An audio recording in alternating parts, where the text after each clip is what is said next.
Corps à corps à corps. Et on continue cette émission spéciale autour de la nomination de Michel Barnier. Qui est-il vraiment et qui est-il vraiment derrière? Ce sera notre question pour ce corps à corps avec Claude Janvier et Éric Vérac. Bonjour Claude Janvier. Bonjour. Et merci beaucoup d'être avec nous aujourd'hui. Vous êtes écrivain, essayiste et donc auteur de ce premier livre, enfin de ce livre, Les Démasqués chez K Éditions. Et aujourd'hui, vous présentez L'État profond français. Qui, comment, pourquoi, coécrit avec François Lagarde. Et c'est également chez K Éditions. Et c'est vraiment intéressant de vous entendre aujourd'hui après la nomination de Michel Barnier. On va voir pourquoi. Éric Vérac, bonjour. Bonjour Clémence, est-ce que vous m'entendez Mais bien? on vous entend très bien, on vous voit très bien, on voit bien votre belle bibliothèque, tout va bien. Bonjour à Claude. Alors, Bonjour. merci beaucoup d'être avec nous, Éric Vérac. Je rappelle, fondateur du Courrier des Stratèges, essayiste, journaliste, conférencier, président de l'association Restez libre, le Courrier des Stratèges d'ailleurs, ou en tout cas, j'avais vu que vous aviez publié vous-même une vidéo, il me semble, sur Michel Barnier, Éric Vérac. Alors, je voudrais. Oui, voilà, plusieurs, même, une série à retrouver. Je voulais évidemment qu'on continue cette émission spéciale autour de Michel Barnier pour comprendre. Il y a Michel Barnier, puis il y a tout le système derrière. C'est évidemment l'occasion de revenir sur votre livre, L'État profond. Il se trouve que dans votre livre, j'ai regardé, je ne crois pas avoir trouvé de Michel Barnier cité nommément, mais pour vous donner une idée, on parle de McKinsey, de l'Institut Montaigne, de Laurent Bégagne, du Club du siècle, de la famille Rothschild, de BlackRock notamment, et puis bien d'autres, et évidemment d'Emmanuel Macron et de sa clique d'amis. Alors, Claude Janvier, je commence par vous. Michel Barnier fait-il partie de l'État profond ? Oh, oui et non. En fait, l'état profond, si vous voulez, c'est ce qu'on ne voit pas. Oui. C'est-à-dire que le président, les ministres et les hommes d'État, en général, on les voit. Ils sont visibles, ils sont sous les feux de la rampe. L'état profond, c'est plutôt ce qu'on ne voit pas. C'est-à-dire la haute politique de couloir, quoi. Politique de couloir, mais c'est la haute administration publique et la haute sphère privée. Après, ce qui est intéressant, c'est la collusion entre les deux et un peu comment ça fonctionne. Donc voilà, ça c'est vraiment la bonne définition de l'état profond. Alors vous savez, un état profond, tous les États ont des États profonds. La grande différence, c'est est-ce qu'un État profond va dans le sens du bien commun ou est-ce qu'un État profond ne va pas dans le sens du bien commun? Et force est de constater que l'État profond français, eh bien, ma foi, ne va pas dans le sens du bien commun. Et c'est bien là le problème. Il ne va pas dans le sens du bien commun, d'ailleurs, depuis déjà assez longtemps. Ça, c'est un énorme problème. Alors, on va revenir évidemment sur ce qu'il y a derrière cet état profond. Éric Vérac, d'abord sur Michel Barnier. Qu'avez-vous pensé de cette nomination ? Ouh là, beaucoup de choses. J'ai quand même lu dans la presse ce week-end, puisque les langues se sont déliées, que visiblement cette nomination, elle était sur les rails avant même la dissolution de l'Assemblée nationale. Donc, même s'il y a eu plusieurs noms cités et probablement des mises en concurrence, en tout cas Alexis Kohler, secrétaire général de l'Élysée, travaillait, préparait l'arrivée de Michel Barnier depuis plusieurs semaines ou plusieurs mois. Donc c'est bien le signe que il y avait, c'est pas un mouvement improvisé. Oui, donc c'est très politique spectacle quand même tout ça. Parce que je rappelle quand même non seulement entre-temps les dissolutions, les nouvelles élections, et puis le nombre de personnes qu'on a fait passer, je crois 22 noms ont été évoqués en tout au cours de cette saga de Netflix du Premier ministre. Donc, qui sera le Premier ministre d'Emmanuel Macron? Et on nous a joué à chaque fois la tension, ça y est, c'est le bon, puis ça penche à gauche, puis ça penche à droite, puis ça repenche à gauche. Voilà. Donc, finalement, tout ça, c'était que de l'esbrouf. Oui. En tout cas, je pense que Emmanuel Macron sait se servir des médias et sait se servir de l'appétit des médias mainstream pour les histoires de couloirs, d'empoignades dans le micro. Ah, on n'a plus votre son là. Ah, ça c'est la censure. Non, c'est bon, vous y retrouvez. Et donc, on peut penser que oui, c'était une mise en scène et Macron est familier de cette mise en scène et il joue beaucoup de cette mise en scène. Après, les médias sont aussi friands de ce genre de choses, donc on peut pas reprocher à Emmanuel Macron d'en jouer, mais c'est un jeu bien compris. Oui. Maintenant, il y a quelque chose qui, moi, me paraît marquant, c'est que mais j'enfonce une porte ouverte désormais en disant ça, c'est que Emmanuel Macron nous avait annoncé qu'il allait tout dynamiser, qu'on allait faire une La révolution. révolution, le titre de son Ah. livre, hein. Et Son puis livre finalement, on programme. voit qu'il a mis le pays quand même au bord de La quelque faillite, chose ouais. de très violent, hein, de la faillite, mais aussi je suis frappé par l'extrême violence du débat public, par l'extrême agitation de l'opinion active. Et en fait, il reprend un bon vieux bourgeois de droite, si vous voulez, classique, Mmh. pour sauver la situation. C'est bien la preuve que la parenthèse du nouveau monde, Du renouveau, oui. de la Startup Nation, elle se termine et qu'on va revenir probablement à quelque chose de beaucoup plus classique, et on va revenir à un sentier, j'allais dire, beaucoup plus traditionnel dans la pensée française, hein. Oui. Ah oui, parce que vous dites on va revenir à quelque chose de classique, ça veut dire que d'après vous, on est sorti quand même du classique avec Emmanuel Macron, En ou que dans le fait, discours? oui, il y a eu incontestablement une stratégie très McKinsey pour le coup de constitution d'un bloc central par-delà le fossé droite-gauche. Mmh. J'entendais Claude Janvier parler de bien commun. Alors moi cette expression, je ne sais pas bien ce qu'elle recouvre, mais en tout cas, ce qui est sûr, c'est que la pensée de la famille politique de Michel Barnier est une pensée qui se réclame du bien commun. Si vous voulez, de cette idée que ce qu'on peut appeler le gaullisme social, Mmh. cette idée qu'il faut soigner les uns, soigner les autres, ni trop peu, un équilibre, cette recherche d'une forme de modération. Et Macron était sorti, au moins en apparence, de cette ligne-là, et il a d'une façon ou d'une autre eu des positions qui n'étaient pas celles d'un chef d'État héritier de cette famille politique-là, notamment lorsque vous vous en souvenez, il a dit j'ai envie d'emmerder les non-vaccinés. Oui. C'était la première fois qu'on avait un chef d'État qui ne se posait pas comme rassembleur, mais Oui. comme diviseur, et même comme militant d'une partie de la France contre l'autre partie. Et ça, c'est une position qui est très éloignée de la pensée politique fondamentale d'un Michel Barnier, du bloc central classique, je veux dire. Et donc, je pense qu'il y a effectivement, avec Michel Barnier, un retour à ce que Claude appelle le bien commun, la doctrine du Mmh. bien commun, qui Alors n'a si, pas si- de si on sympathie. revient, si on revient sur, là on est plus sur la mise en scène entre guillemets, le retour du bien commun, pas du bien commun, le côté gaullisme social ou pas gaullisme social, mais comme on l'a dit tout à l'heure, ce sont surtout des habits que portent les ministres ou les premiers ministres qui sont installés au pouvoir. Mais si on revient sur la forme de continuation qu'il y a justement un peu dans les coulisses, et donc sur cette idée d'état profond, Éric Vérac, d'après vous, est-ce qu'on est justement quand même dans une forme de continuation avec Michel Barnier de ce qu'il y avait avant, et quelle est cette direction qui est prise par, donc, si on peut l'appeler comme ça, l'État profond français? En fait, il y a. Alors, moi, je préfère parler de gouvernement profond plutôt que d'État profond, Ouais. mais c'est une nuance sémantique. On Euh, va faire répondre Claude Janvier après. la continuité, si vous voulez, elle est assez simple. C'est que depuis 1945, d'une façon ou d'une autre, et malgré quelques zigzags parfois, ou quelques changements de route, mais d'une façon ou d'une autre, la France est dominée par une caste qui a la conviction profonde que l'avenir de la France n'est plus en France, mais en Europe. Et que la France sans l'Europe et sans le mondialisme et sans son rattachement au bloc américain n'a pas d'avenir. Ça c'est profondément l'idée d'un Macron qui l'a dit 15 fois, qui est le nationalisme, le populisme, c'est l'obscurantisme, la barbarie. La civilisation, c'est le rattachement de la France à l'Europe et au bloc occidental. Sans nuance. Et Barnier est évidemment un porteur de ce message lui aussi, c'est-à-dire que, in fine, le sens de l'arrivée de Barnier, c'est qu'il va être le relais entre l'Union européenne et la France, notamment pour l'application du traité de Maastricht. Et là-dessus, moi, je suis partagé, c'est-à-dire que on sortirait du traité de Maastricht, ça ne me gênerait pas, mais je tiens à repréciser que les Français ont voté pour l'adhésion au traité de Maastricht. Donc souvent j'entends dire mais on a dit non et ils nous ont forcé.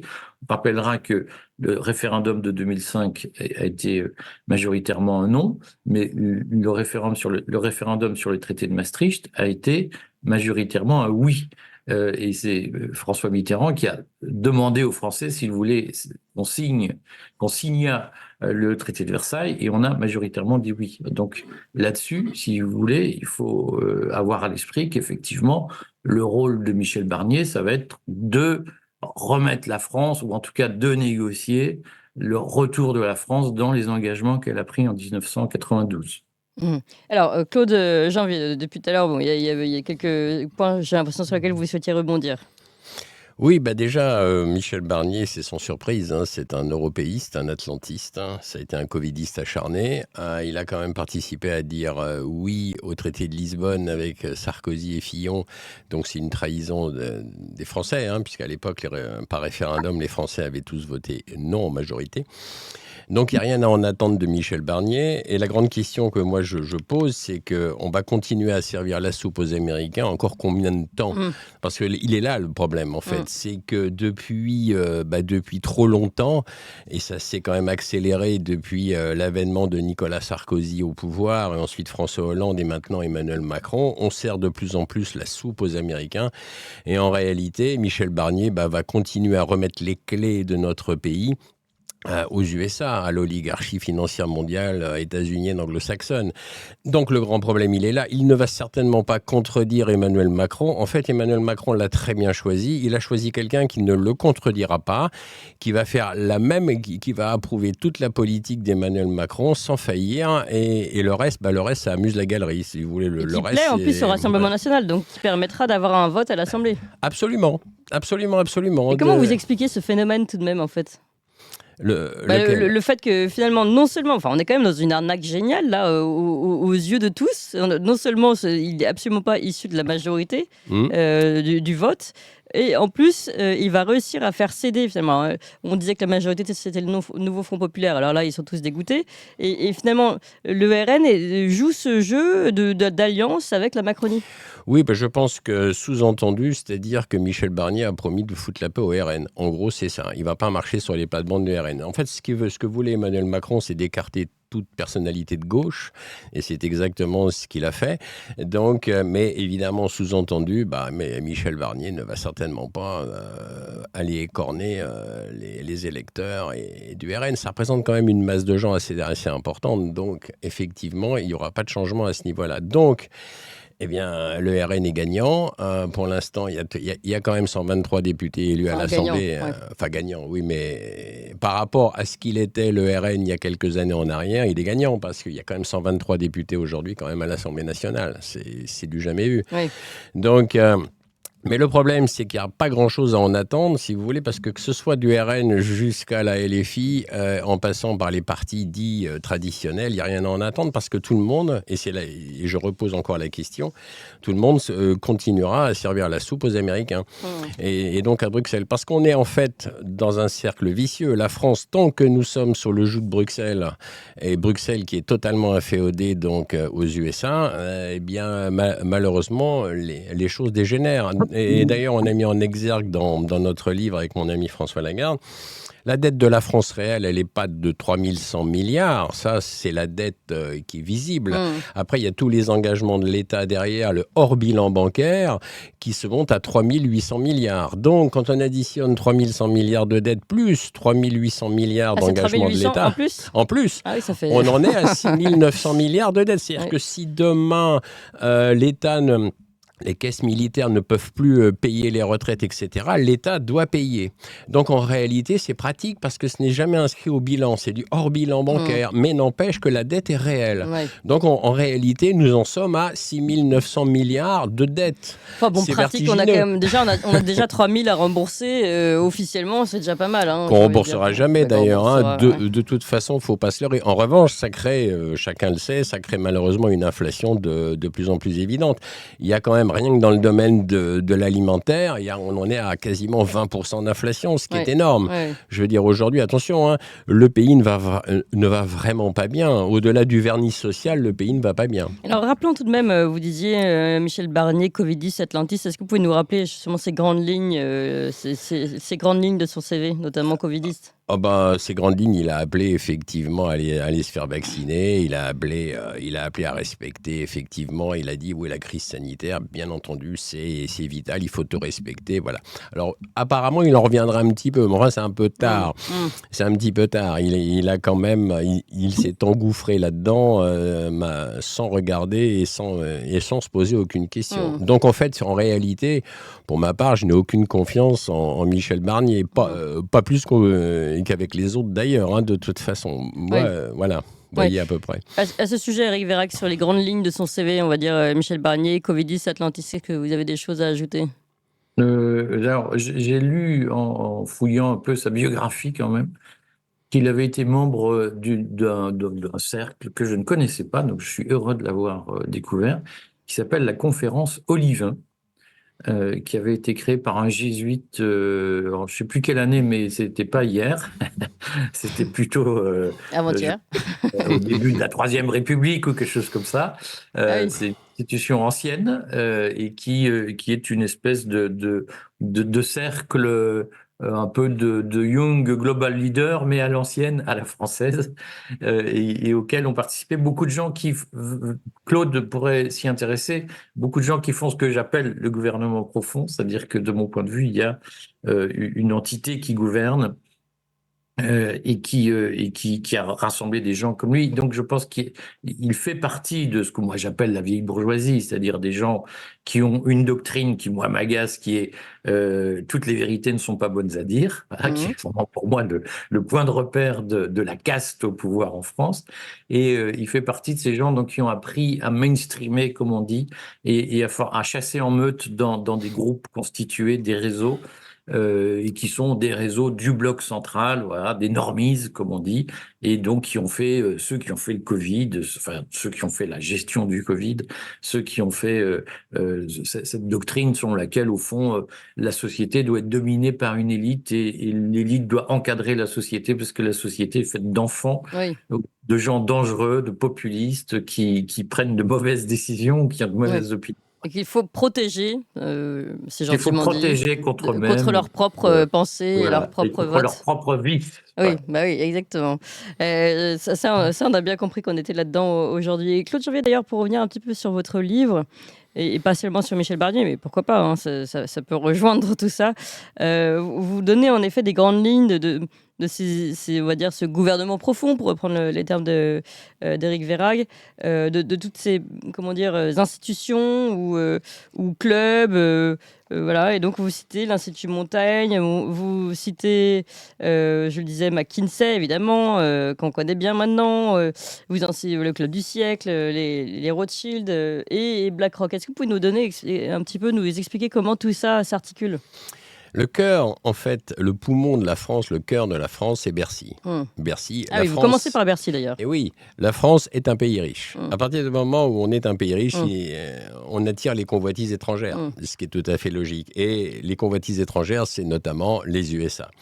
Donc aujourd'hui, ce qu'il faut comprendre, c'est que depuis quelques années de cela, Bercy, dans Bercy, BlackRock a son rond de serviette dans Bercy, le cabinet McKinsey a son rond de serviette aussi. Mais c'est quoi avoir ce rond de serviette ? Ce rond de serviette, c'est-à-dire ils ont leurs entrées et ils vont décider aussi avec Bercy des plans futurs au niveau Mais ça, c'est prouvé ou c'est complotiste ? Ah non, c'est prouvé. C'est prouvé. Vous savez, en général, quand j'écris un livre ou que je coécris un livre, tout est sourcé, documenté. Non, moi, les idées fumeuses, c'est pas mon truc. On essaye vraiment. Mais par exemple, vous pouvez donner un exemple concret exemple concret de politique BlackRock ou vous disiez McKinsey au sein de Bercy. Écoutez, BlackRock, simplement, ils sont en train de lorgner de plus en plus sur les caisses de retraite en France. Donc, ça, c'est pas un scoop. Et donc, ils sont en train d'avoir la main mise dessus. En plus, il faut quand même pas oublier que BlackRock... Oui, mais est-ce qu'on a la preuve qu'ils sont derrière ? Moi, je me doute bien qu'ils sont intéressés, mais est-ce qu'on a une preuve ? La preuve, oui. Nous l'avons relaté dans notre livre, mais... Ce qu'il faut comprendre aussi, c'est que BlackRock est actionnaire de toutes les grandes entreprises du CAC 40. Il faut quand même pas oublier que BlackRock, c'est 9 000 milliards d'actifs quand même. C'est le numéro 1, c'est un monstre financier. Donc, ils sont actionnaires de toutes les méga entreprises occidentales. Donc, toutes les entreprises du CAC 40, ils sont actionnaires. Et vous savez, quand vous êtes actionnaire entre 5 à 10% d'actions, vous en êtes quasiment majoritaire parce que derrière, vous avez des millions d'euros ou des millions de dollars. Et donc, vous pesez très lourd sur la société. Donc ils ont la main mise. Mais ça, on a envie de dire, c'est légal, d'une certaine façon. Ah, mais c'est pas le problème de la légalité. Le problème, c'est que ça va dans quel sens ? Moi, c'est plutôt ces entrées un peu, pas vraiment un peu, on va dire, par les couloirs, qui se passe à Bercy. Là, on se dit, bon, il y a une collusion qui ne devrait pas y avoir. En revanche, qu'ils puissent jouer de leur influence à travers leurs actifs, c'est tout à fait... oui, alors c'est à la fois légal, bien sûr. Légal. Ça frise sur la légalité ou sur l'illégalité, mais... Éric Vérac a envie d'intervenir. Je vais vous donner un exemple un peu plus simple pour que tout le monde puisse bien comprendre. Quand je parle de la collusion du domaine public et du domaine privé, on va prendre un exemple simple. Les sociétés autoroutières. Oui. Dominique de Villepin, un beau jour, a dit, voilà, on vous en fait cadeau. Ben oui, on a fait cadeau quand même à des sociétés privées de toutes nos autoroutes. Mais moi, ce qui m'étonne, c'est qu'au-delà de ce cadeau... Donc le contrat est nul. C'est que oui, et puis que l'État a quand même fait 3 plans de relance parce que ces pauvres sociétés autoroutières perdent de l'argent, c'est bien connu. Perdent de l'argent, n'arrivent pas à financer les travaux. Ouais. Et d'ailleurs, le dernier plan de relance en date du gouvernement de Madame Borne. Fini, avec la 69, ça continue. Donc là, c'est un non-sens total. Et on voit bien qu'il y a une collusion entre le public et le privé, alors que ça ne devrait pas être. C'est tellement facile, vous voyez. Alors en plus, c'est l'argent de nos impôts qui vont financer les travaux des sociétés autoroutières. Ça ne colle pas. Éric Vérac. Oui, alors il y a beaucoup de sujets en même temps, mais je vais rapidement passer sur les autoroutes, parce que j'entends ce que dit Claude, je ne partage pas forcément tout. Sur les autoroutes, on voit effectivement les inconvénients d'un système, et il est très probable que les contrats de mise à disposition, si j'ose dire, des autoroutes ont été très mal négociés par l'État, c'est le moins qu'on puisse dire. Très mal négociés, personne ne le conteste, et ça fait l'objet de nombreux rapports de la Cour des comptes. Exactement. Donc c'est bien et la preuve commission d'enquête parlementaire également. Voilà, donc c'est bien la preuve que beaucoup de gens sont d'accord pour dire qu'il y a un problème. Mais sur le fond, je ne suis pas sûr que l'État aurait été capable de construire lui-même un meilleur gestionnaire. le réseau autoroutier qui existe en France, qui est parfait. Et redisons-le, le problème des autoroutes en France, numéro 1, c'est la sous-population française. Je rappelle, moi, j'ai grandi en Belgique, 350 habitants au kilomètre carré, à peu près comme en Allemagne. En France, il y a moins de 100 habitants au kilomètre carré, avec donc des distances beaucoup plus longues sans habitants. Et donc, construire des autoroutes en France, c'est un peu plus compliqué que dans des pays très peuplés. Bon, mais c'est un autre sujet. Je voudrais parler des retraites, parce que moi, ce qui me gêne, c'est un mélange de genres. Et j'entends régulièrement des gens qui me disent « Ah, mais en fait, il n'y a pas de problème de retraite en France. C'est juste BlackRock qui veut, et Macron qui met en scène la faillite des retraites pour justifier qu'on confie les retraites à BlackRock. » Et c'est pas ce que dit Claude, mais ce que dit Claude peut être très vite compris de cette façon par un certain nombre de gens. Et moi, ça me gêne parce que c'est mentir aux gens que de leur dire ça. Donc, et je le redis, remettez au clair. Exactement. Ouais. Mais donc, on va le redire, en France, on a choisi un système qui s'appelle la retraite par répartition. Et donc, il n'y a pas de magot à gérer qui intéresserait BlackRock. Le seul magot qui existe, c'est éventuellement 60 milliards de réserves à l'Agirc Arrco. Mais la CNAF, c'est-à-dire le régime général qui constitue le gros du système de retraite en France, n'a aucune réserve à gérer. Si ce n'est un petit fonds de quelques milliards qui est confié à l'État. Donc c'est des sommes, c'est l'épaisseur du trait pour BlackRock, comme le disait très bien Claude. BlackRock, c'est des milliers de milliards de fonds à gérer. Donc aucun fonds capitaliste n'a envie de récupérer un système de retraite par répartition, puisque la répartition, c'est on lève des cotisations pour les distribuer tout de suite. Il n'y a donc pas de capitalisation. Aujourd'hui, le problème des retraites en France, c'est pas BlackRock. Le problème des retraites en France, c'est qu'il y a de moins en moins de gens qui cotisent pour de plus en plus de gens qui bénéficient du système et qui vivent de plus en plus vieux. Et BlackRock n'y est pour rien. Je sais que c'est tentant de dire tous nos problèmes, c'est les autres et nous sommes un peuple magnifique. Le problème, c'est que c'est pas vrai. Le problème, c'est qu'aujourd'hui, si on a un sujet retraite en France, c'est parce que les Français ne font pas assez d'enfants et ne travaillent pas assez. Et j'ai bien entendu l'obsession de dire c'est pas vrai, vous êtes un capitaliste, un ultralibéral, c'est pour ça que vous dites ça. On travaille beaucoup, on est très fatigué. Et la réalité n'est pas là, c'est-à-dire qu'entre il y a toujours eu un problème d'équilibre des retraites dès 1941, lorsque Vichy a créé le système par répartition, il y avait déjà en 42-43 Oui. des problèmes de financement. Mais il faut à un moment donné arrêter d'expliquer que tous les problèmes c'est les autres et qu'en fait il Alors, suffit on a compris d'éliminer votre point. le On a capitalisme compris, Éric pour Vérac, être heureux. votre point sur BlackRock et les retraites. Mais malgré tout, est-ce que vous pouvez nous dire, vous, si vous considérez que BlackRock joue un rôle, en effet, de sous-marin et de collusion ou d'influence en France, ce Alors, qui est il y quand a même la notre deuxième sujet partie de principal, ce que dit finalement. Oui. Claude. Voilà. La deuxième partie de ce que dit Claude, Allons qui là-dessus. est, ils ont parfois 5% dans une entreprise et c'est eux qui dirigent. Alors, donc, il y a une règle qui est posée et dans le Code des marchés financiers en France et aux États-Unis, c'est la même chose, mais elle est discutée. C'est-à-dire qu'aux États-Unis, notamment, le régulateur considère que cette règle n'est pas assez respectée. Mais les fonds de gestion, hein, puisqu'en fait, BlackRock, c'est un gestionnaire d'actifs. C'est-à-dire qu'il récupère de l'argent d'un côté, ils l'investissent pour le compte de ceux qu'ils récupèrent dans des entreprises. La règle, c'est qu'ils n'ont pas le droit de participer aux décisions stratégiques des entreprises dont ils sont actionnaires. Après, est-ce que c'est réellement respecté? C'est un sujet qui mérite d'être approfondi. Mais factuellement, on ne peut pas dire que BlackRock ou Vanguard sont des actionnaires actifs. Ce sont des actionnaires en principe dormants. Je le redis, il y a probablement beaucoup de choses à introspecter sur la réalité pratique. Mais il va de soi que... Et sur leurs entrées à Bercy, par exemple, ou ce genre de choses-là, le fait qu'ils puissent avoir un rond de serviette, une influence, mais non officielle. Alors, il y a des visites qui se font, il y a des rencontres. Est-ce que ces rencontres ont un impact ou un débouché politique? Moi, je ne le connais pas. Ça ne veut pas dire qu'il n'existe pas. Là encore. Simplement, il est assez normal qu'un ministre des Finances, si vous voulez, qu'il est assez normal qu'un président de la République rencontre les gens importants qui font le tissu socio-économique du pays. Donc là, à vous entendre, en même temps, Éric Vérac, on a l'impression que tout va bien, finalement. Non, il n'y a pas de collusion, il n'y a pas d'influence. Je pense que j'ai suffisamment dit, il faut vérifier ce qui se décide. Moi, je pense qu'il y a des influences. Simplement, je pense que c'est une erreur de tirer les gens vers le bas en agitant des fantasmes et en étant incapable d'expliquer et de remettre les choses dans leur contexte. Oui, mais justement, on veut voir ce qui va et ce qui ne va pas. Moi, j'en voudrais au président de la République s'il vivait à l'écart des entreprises, s'il leur tournait le dos. Si je vous écoute, Clémence, le président de la République devrait faire la guerre aux entreprises françaises.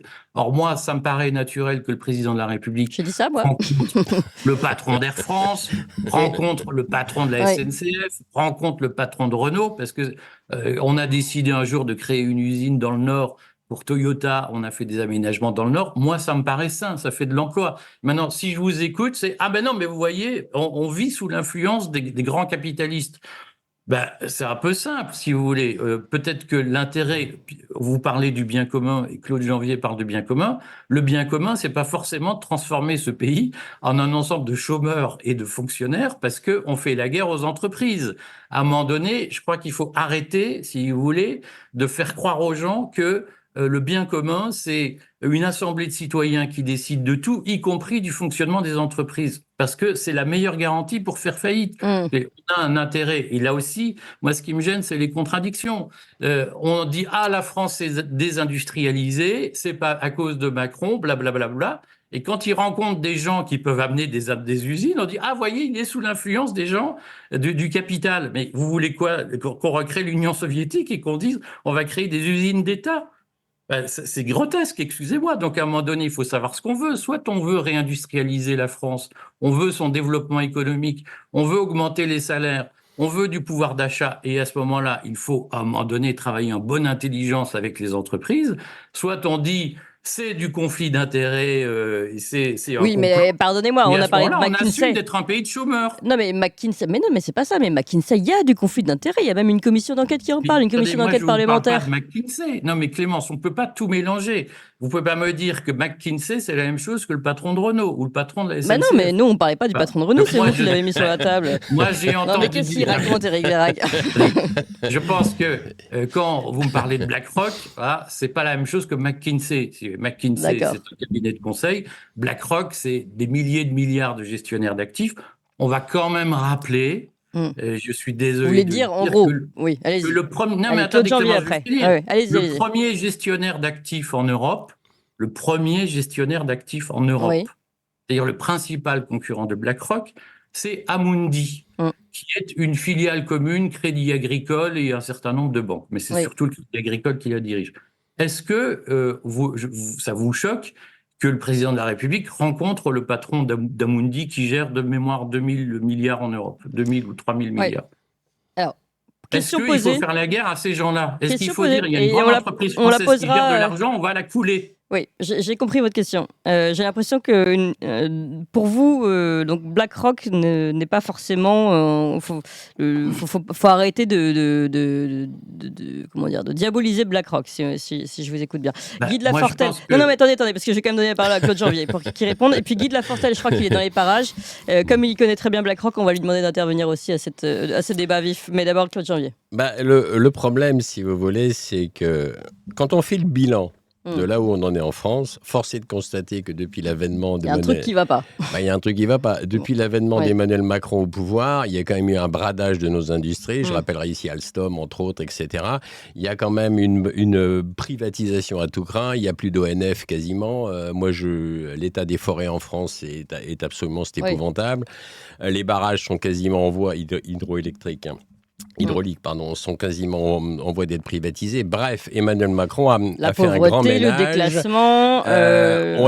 On était un pays à la pointe au niveau de beaucoup de choses, et aujourd'hui, on se retrouve avec un pays surendetté. Mais c'est pas de la faute de BlackRock, forcément. J'ai pas dit que c'était la faute de BlackRock. Je dis simplement que BlackRock, c'est une ingérence dans tous les pays occidentaux parce qu'ils ont la main mise quasiment sur toutes les grandes entreprises. Et quand à partir du moment où ils sont actionnaires d'une entreprise, ce que Eric n'a pas soulevé, en réalité, c'est que si demain BlackRock n'est plus en accord avec une entreprise et qu'elle décide de retirer ses billes, automatiquement elle va mettre en vente les actions. C'est un moyen de pression. C'est un moyen de pression. Je l'ai soulevé, j'en ai parlé, mais tu n'as pas entendu, Claude. Et j'en ai parlé. C'est un moyen de pression, et le problème, c'est que les médias mainstream vont s'emparer de l'affaire, et automatiquement, l'action de la dite entreprise va chuter dans les tréfonds des abysses.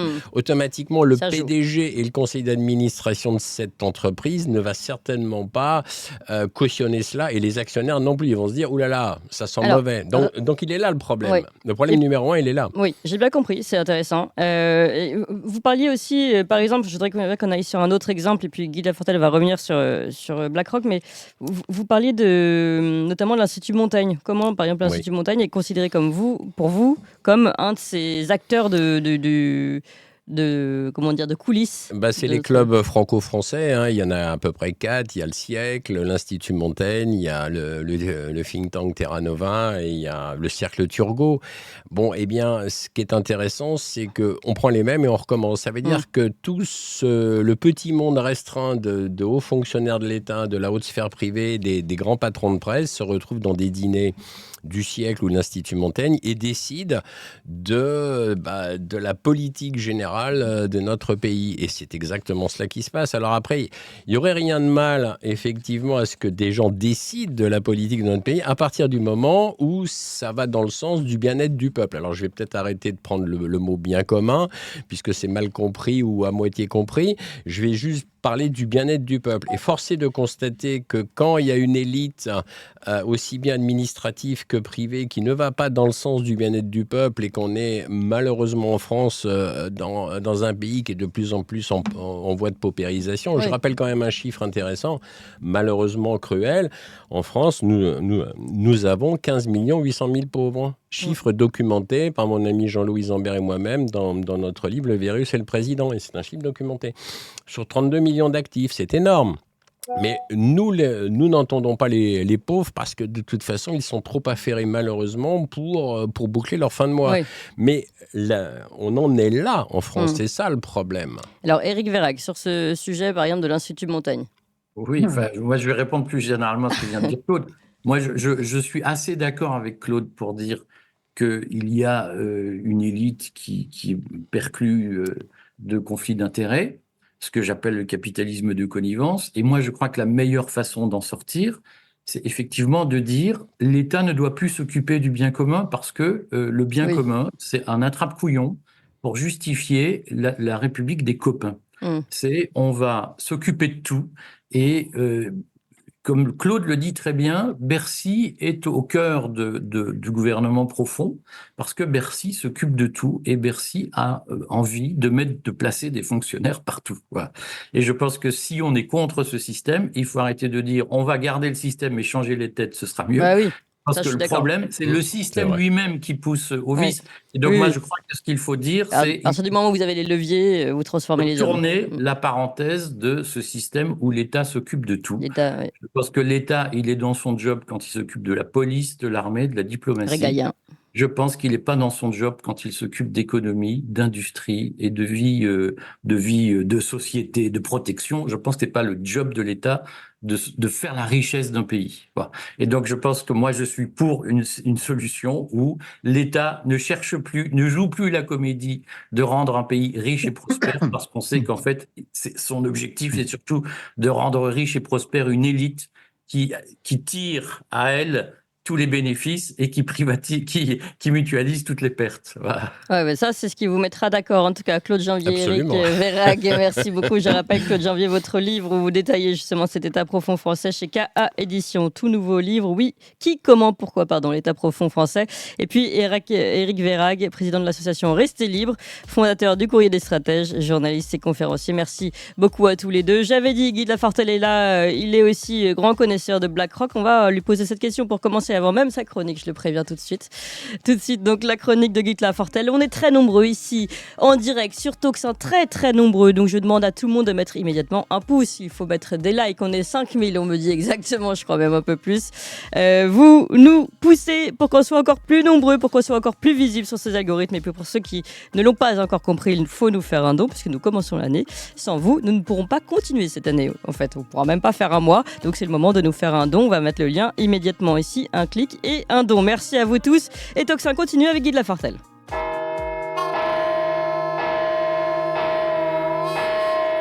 Le coup de Toxin.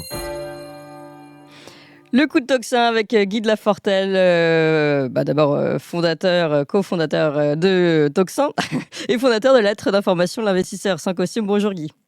Bonjour Clémence. Alors, plusieurs sujets. Vous avez un sujet, vous allez pouvoir le présenter, je vous rassure tout de suite. Mais d'abord, évidemment, on parlait de BlackRock. Débat vif ici, et ça sert à ça aussi, Toxin, justement. Débat vif entre Éric Vérag et Claude Janvier sur le rôle de BlackRock en France. Je ne sais pas si vous avez entendu ce débat. L'idée était de dire, BlackRock est-il finalement responsable, d'une certaine façon, de l'orientation de nos politiques en France, à votre avis ? C'est plus compliqué que ça. Il est évident qu'il joue un rôle. Il le joue probablement davantage via Bruxelles et via Francfort, c'est-à-dire la Banque Centrale Européenne, que directement en France, où historiquement BlackRock a une position qui est faible en France et qu'ils essayent de corriger depuis maintenant une petite dizaine d'années. Un peu moins même. Oui, BlackRock est très puissant en France, indirectement. Maintenant, c'est vrai que quand on regarde l'actionnariat de BlackRock en France, par exemple dans le CAC 40, ils n'ont pas encore des positions qu'ils ont aux États-Unis. Quand on dit qu'ils veulent peser sur la réforme des retraites, alors là, c'est pour le coup, il n'y a pas de doute qu'ils veulent peser sur la réforme des retraites. Non pas qu'ils veulent pour récupérer le trésor de la Gicarco, oui, ce que disait. Oui, mais ils ne veulent pas récupérer le trésor de la Gicarco. Ce qu'ils veulent, eux, c'est qu'on fasse passer le plus possible de retraites en capitalisation pour que derrière, vous ayez les Français qui ont du capital, les Français les plus riches, les autres, ils s'en foutent, qui doivent gérer leur retraite et qu'ils aillent les gérer avec eux. C'est ça l'enjeu. Eux, ils ne veulent pas gérer directement le régime général, bien sûr. Mais évidemment que non. En revanche, la manière dont fonctionnent des gens comme chez BlackRock, ils regardent le poids des retraites dans le PIB, ils trouvent que c'est trop important, il faut que ça baisse, Ouais. Et il faut surtout que ça Et Guy, rapidement également, on était toujours sur BlackRock et on se posait la question de la collusion, comment dire, du rond de serviette de BlackRock à Bercy, du fait de ces comment dire, arrangements de couloirs.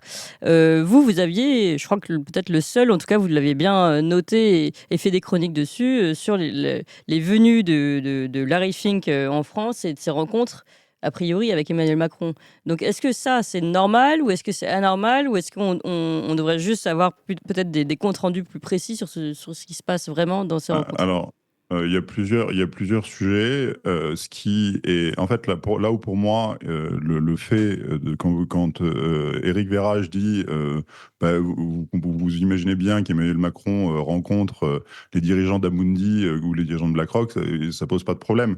C'est pas tout à fait la même chose. Amundi, c'est une société française. Hmm. Là, vous avez une société américaine qui vient s'occuper d'affaires françaises. Alors, on n'est pas bête et on sait bien que ça se passe comme ça, mais il y a une question de souveraineté qui est là. Et effectivement, sur BlackRock, il y a de l'ingérence à très haut niveau. Et alors, je ne dis pas qu'elle est anormale, je dis que simplement, il faut qu'on en soit conscient et il faut qu'on soit capable de la traiter et ce qu'on n'est plus capable de faire. Ouais. Ce qu'on n'est plus capable de faire au niveau européen depuis, en gros, 25 ans. Donc là, il y a Qu'on ait des contre-pouvoirs, en fait. Ouais. il y a trois manières, il y a trois exemples. La première chose, c'est que le BlackRock détient énormément de dettes françaises. Ils ont augmenté leur participation ces dernières années, notamment avec l'arrivée d'Emmanuel Macron. Et donc ça, effectivement, vous avez là un enjeu, c'est-à-dire vous avez une influence, c'est-à-dire que vous êtes le créancier de la France, effectivement, vous allez voir Bercy, et vous pouvez leur dire, oui, je vous les rachète pas. Ça ne se passe pas directement. Hein. Bercy, l'agence France Trésor ne place pas directement auprès de BlackRock, il y a des intermédiaires pour ça. En revanche, oui, on sait qu'ils se baladent, on sait que Larry Fink a des gros enjeux sur la guerre en Ukraine et qui se balade effectivement. On va revenir sur la guerre en Ukraine, justement, avec vous. Oui, on va revenir, et qui se balade